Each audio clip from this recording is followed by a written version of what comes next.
Hey folks, T-Witty here. Welcome back to Let's Play Drakengard. Last time we left off after one genuinely dangerous spot where I came kind of close to dying, and other than that, just a lot of tough enemies that took a minute to kill, and a big guy dang it moment to unlock the weapon.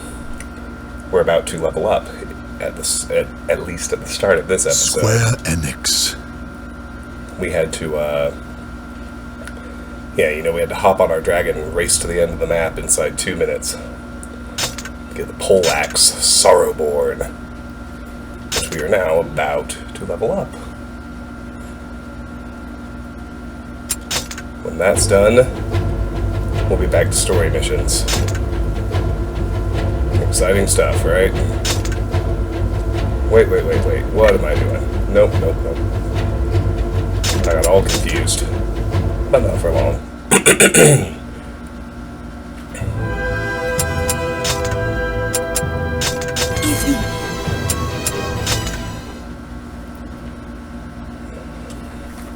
I've liked the other two poleaxes. We'll see how this one is. Lord Kaim, the Empire is strengthening its siege. We must strike at them now.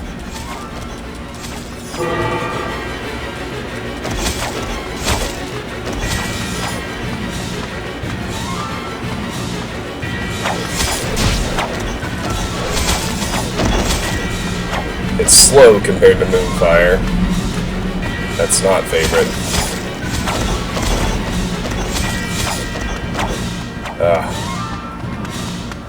But the reach on them is so absurd. The amount of enemies you can catch in your fast combos. Well, your combos. You're just chaining together quick attacks. It's bomb. It's so good. This is why I like poleaxes. This one, I think, is by far the biggest leveling requirement. It was 380 just to get it to level 2. I imagine this is going to take... This is going to be the hardest to level up in general, I think, of everything so far. Let's check out the magic.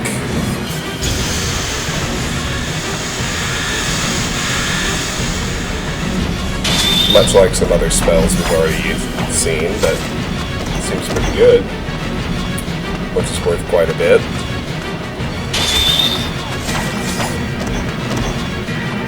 Alright. God, I love the level 3 dragon, it's so badass.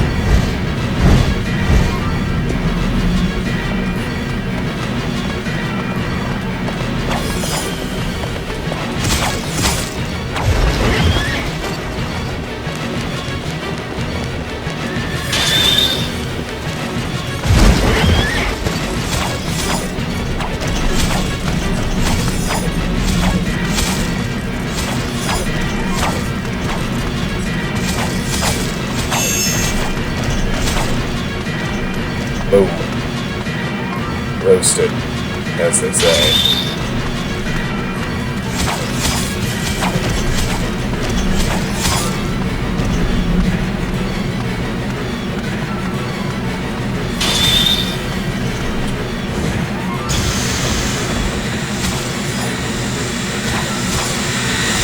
Nice.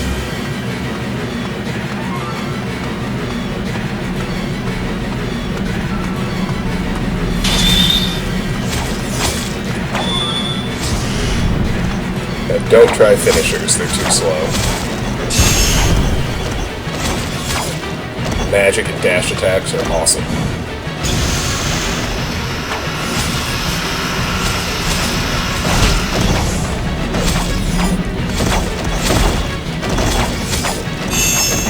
A dash attack that's strong enough to kill a black armor guy in one shot is always welcome. And then of course I miss it. Because it do be like that.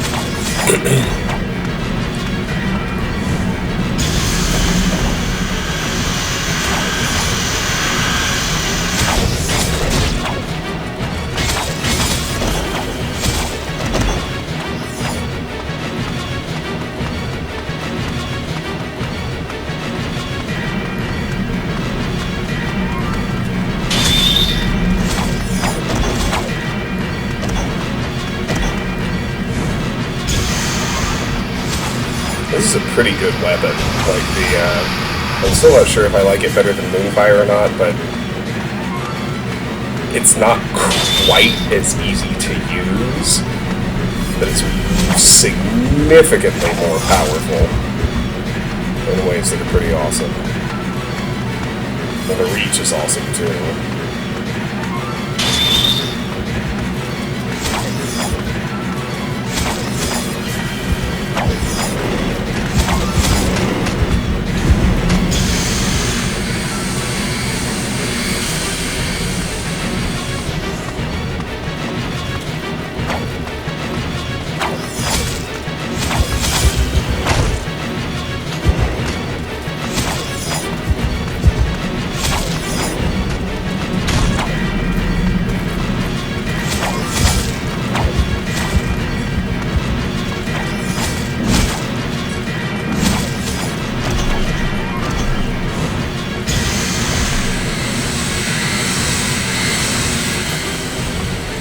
You also always have to bear in mind, we are looking at the level 1 version of a weapon. They do get better when they level up.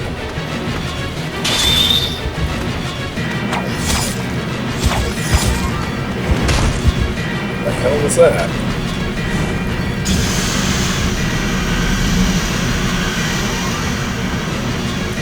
Doesn't matter. It's all good.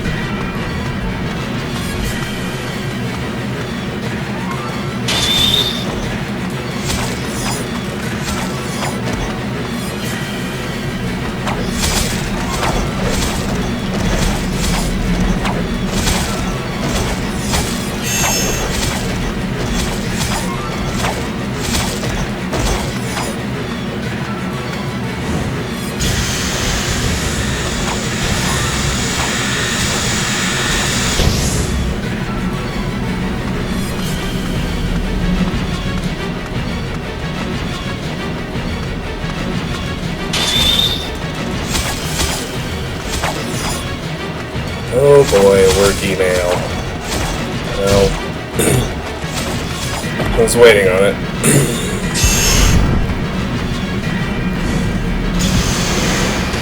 I don't know who else does this.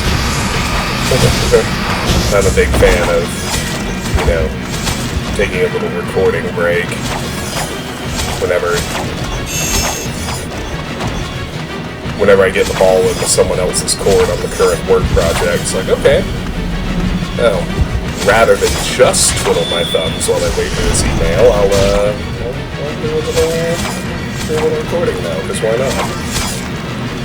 The email I was waiting on just came, but I don't think I need to deal with it until I finish this recording. Shouldn't be that high priority.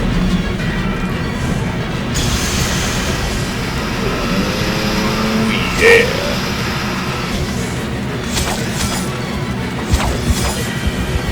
Motherfuckers. Got him. Hop on that dragon once we're in range.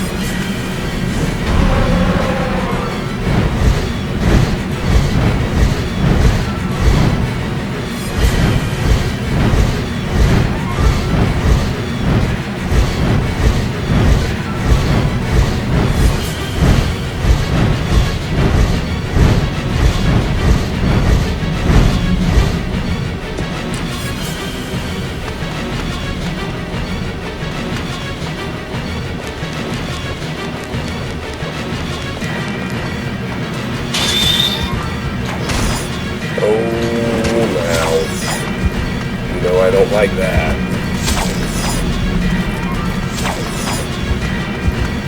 Not favorite. Archers. All my homies hate archers.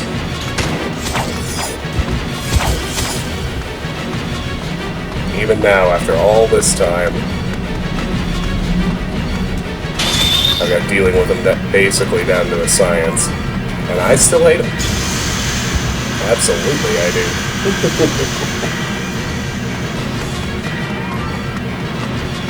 Hard to imagine that ever changing at this point.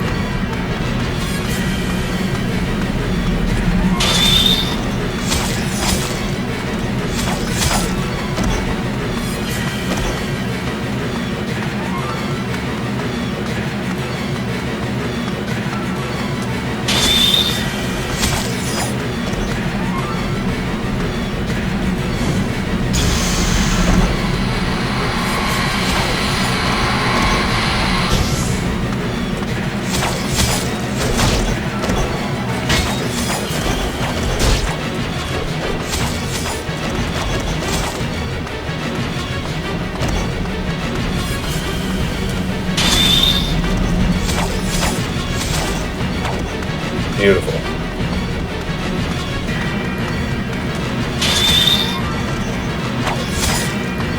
Almost pulled a strike. It's alright. Spare. We pulled the spare. We left one guy.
I think I have. I still have several episodes of this to go, but I'm close enough to the end of the story that I'm kind of starting to think to myself if I should go right into Drakengard 2, or if I should play something else first.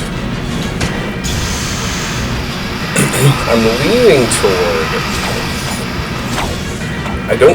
What I don't want to have happen to me is what happened with the Souls games.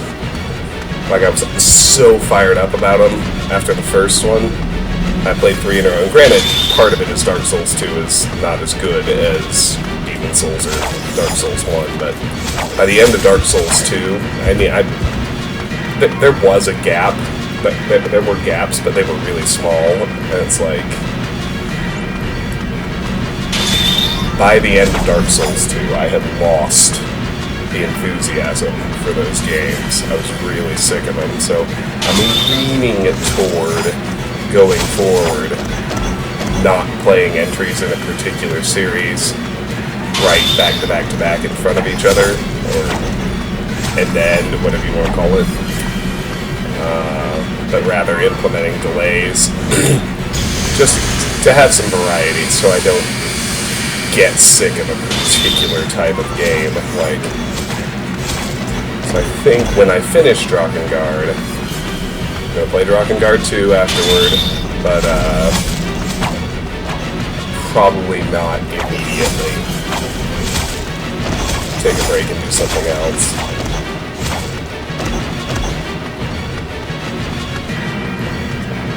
There are main forces here!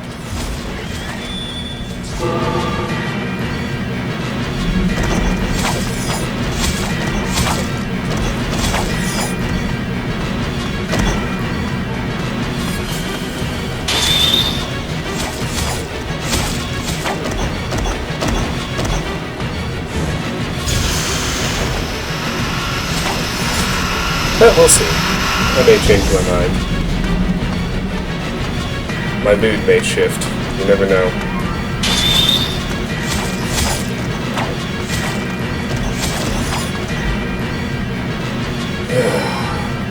Alright. One more. Out here. Hello.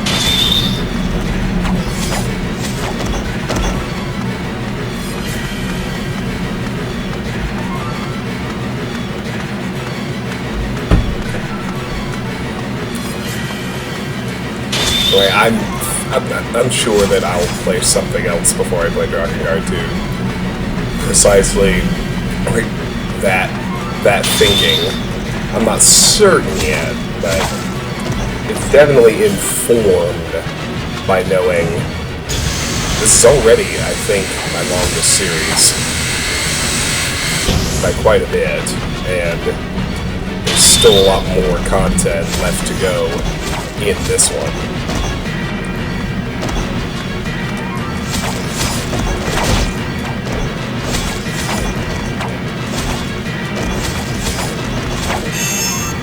Yeah.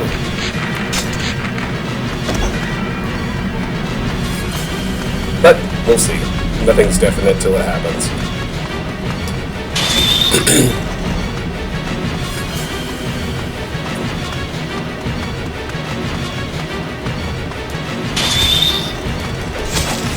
I also realize this is obviously like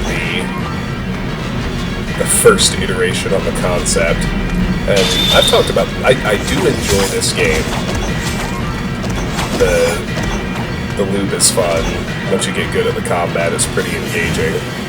But even having said that, by now it is starting to get a little repetitive. It's my hope that the sequel would have a bit more variety built in, just to keep things a bit more engaging. We'll find out till we play it, of course.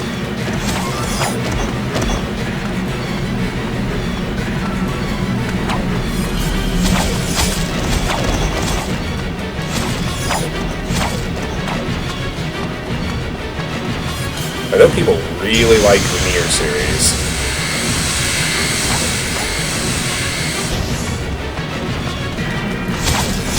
I suppose you can call it a spin-off series if you want to, but story-wise, it's actually a sequel to this game, which is pretty interesting to me.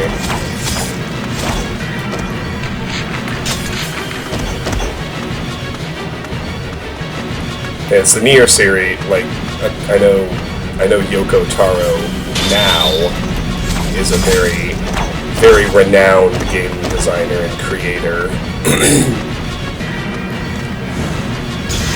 But it was, I also know that it was the Nier series that got him there.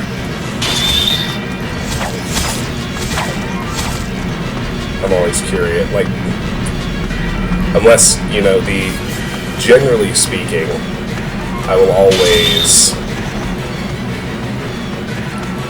play the different games in a series in sequence.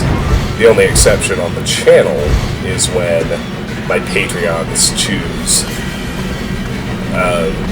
you know, a sequel in a series, then I will go directly to the game that they chose. But, you know, that's what they're paying for. The right to choose a game. The right to choose a particular game. So, you know, back when I played Resident Evil 8, obviously, there are not full playthroughs of the first many Resident Evil games and their remakes. At least not yet. There probably will be someday. But, that's just because my Patreons voted for Resident Evil 8. So, that's what I obliged. I went straight to that one.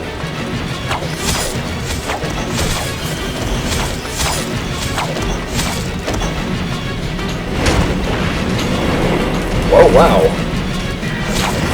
Alright, I guess that's confirmation. Don't think Dark Souls too much. This, dodging doesn't involve iframes. It's just an attempt to actually dodge the attack. That's useful to have confirmed.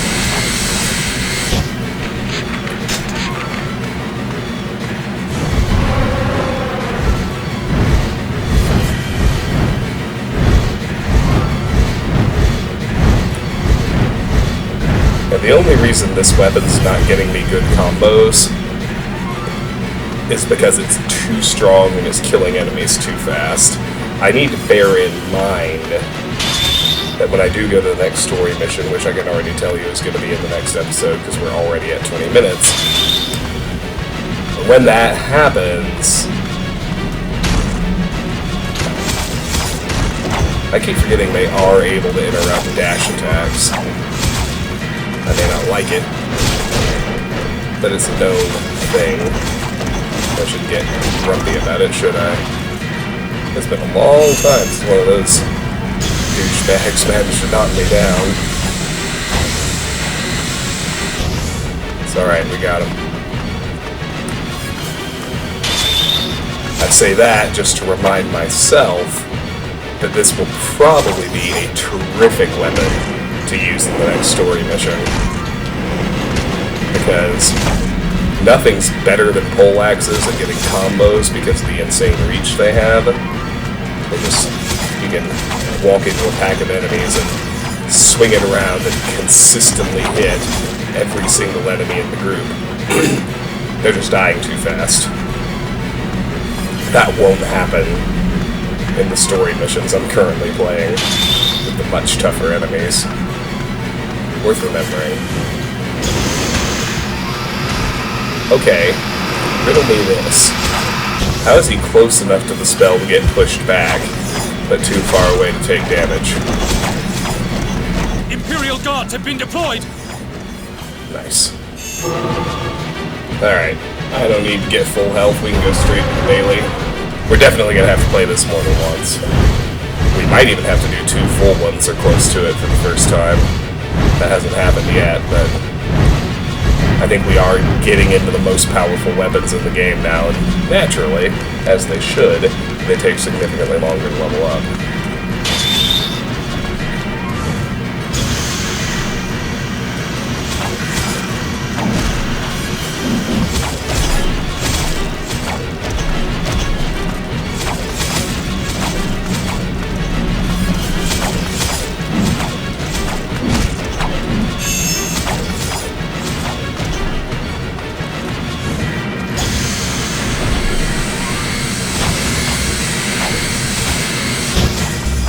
Got him.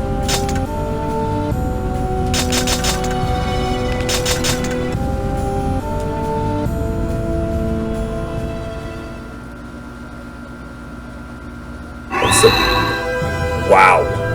Whole map only took it to level 2. I need to take a quick restroom break, then we'll be back.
Alright, sorry about that.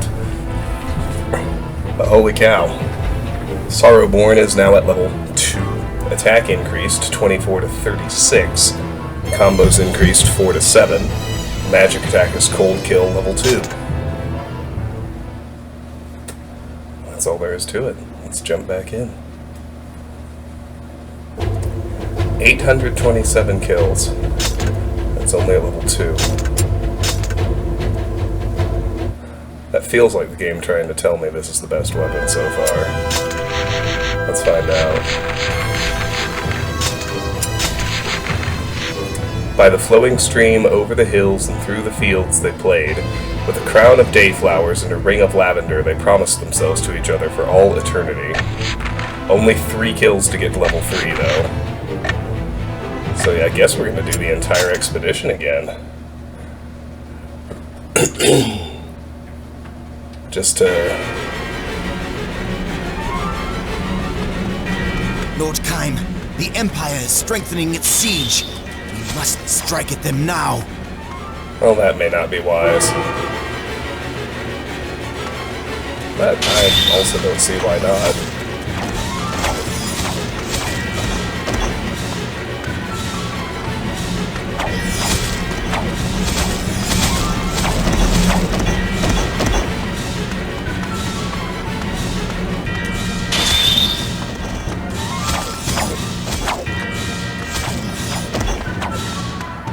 Because I know level 3 to 4 is going to be a big number.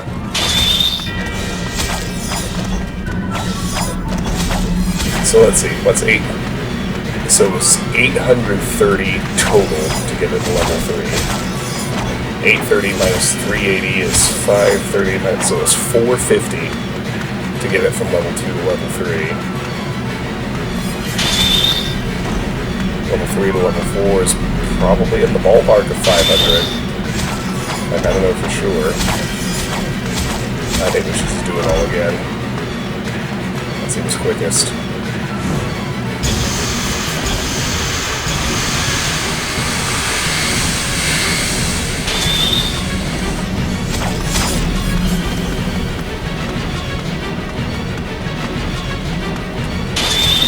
I am fairly certain that'll be close to what's necessary. It might be a little bit of overkill, but it also might not. Like, we'll just see.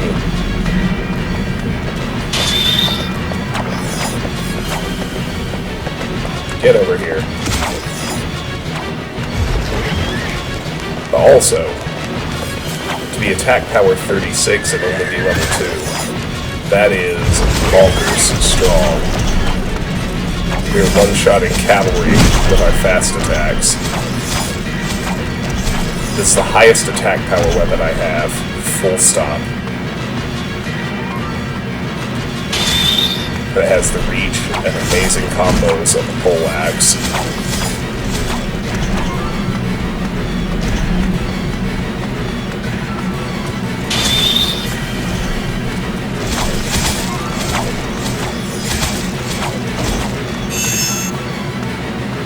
And it has decent magic. I think this is the best weapon we've found so far. And I know I said that about the last weapon I found.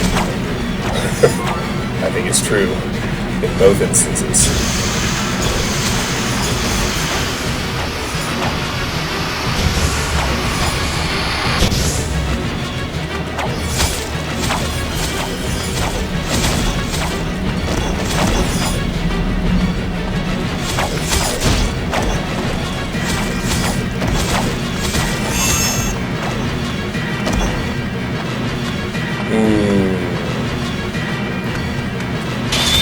Bye.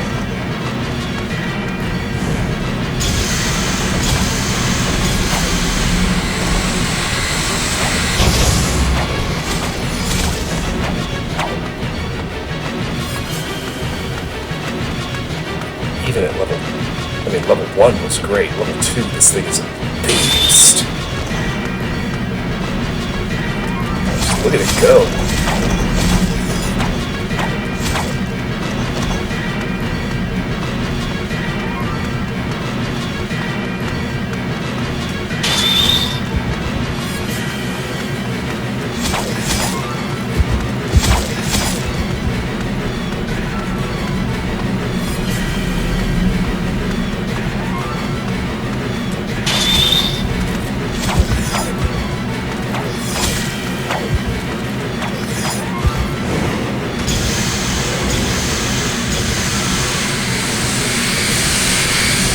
just me figuring out that when the spell fires multiple times, I can steer the shots after the first by changing my facing. This is me starting to realize that and consciously manipulate it as I cast higher level spells going forward.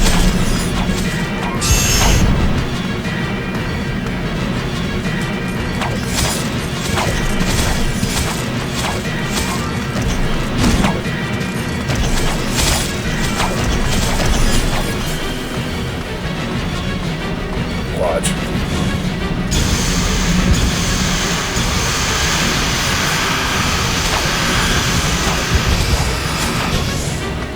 See, that was awesome.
Die, die, die, die, die. Whoopin' ass.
Get him.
Alright.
Damn. Well, it's too early. Got excited.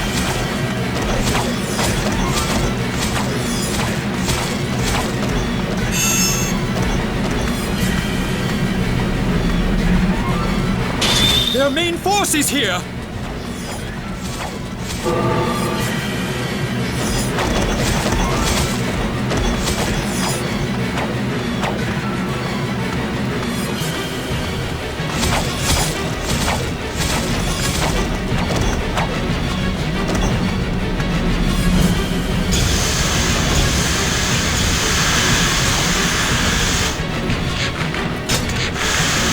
One more down here.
Pretty amazing weapon.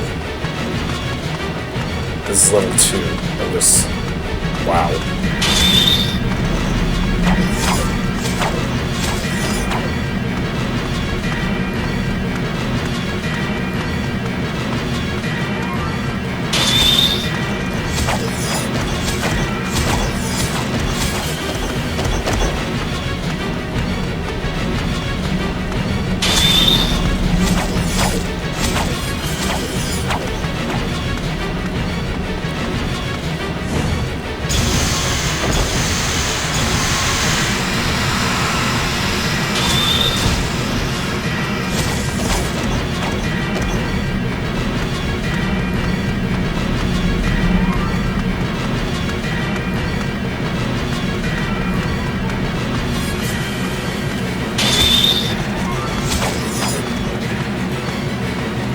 Bum, bum, bum, bum, bum, bum, bum, bum, bum, bum.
guards have been deployed!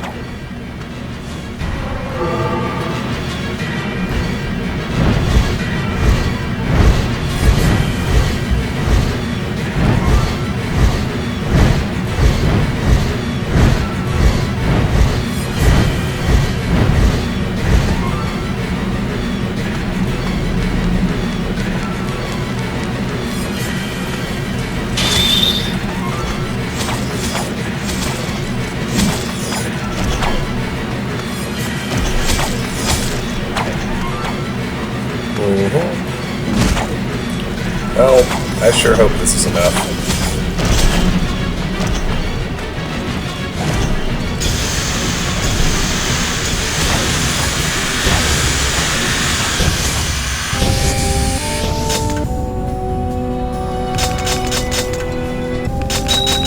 Level 68.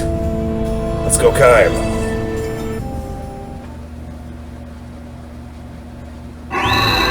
Awesome. Level 2 to level 4. Look at that. Look at that badassery. Attack increase 36 to 43. Combos increase 7 to 13. The magic attack is Cold Kill level 4. Alright, let's get our last bit of lore, and then we're going to be done. And back to story missions for the next episode. Let's have a look, shall we? Something bad's gonna happen to our charming little lovers in the weapon history, I'm afraid. It's just how it always works. But one day the girl's family was forced to leave the village to look for work in the city. Though she cried and begged to stay, the young girl had to leave. The tears of the boy and girl fell to the ground and formed a small pond. This bardage was crafted by the spirit who came to live in that lake, and was given on a whim to the local woodcutter. That's one of the best weapon I've found so far by far has, the most positive backstory by far. Nobody died, nobody got killed, nothing horrible happened. Okay, cool. Lord Kime. That, my friends, is going to do it for today's installment of Let's Play Drakengard. Thank you so much for watching. If you enjoyed the episode, I hope you will give it a like, consider dropping a comment, and subscribing to the channel. If you're interested, please check out my Discord and my Patreon. Those links are in the video description. But either way, I'm grateful for your time and attention. I appreciate you very much. I hope you have a wonderful day, and I'll see you soon. Take care.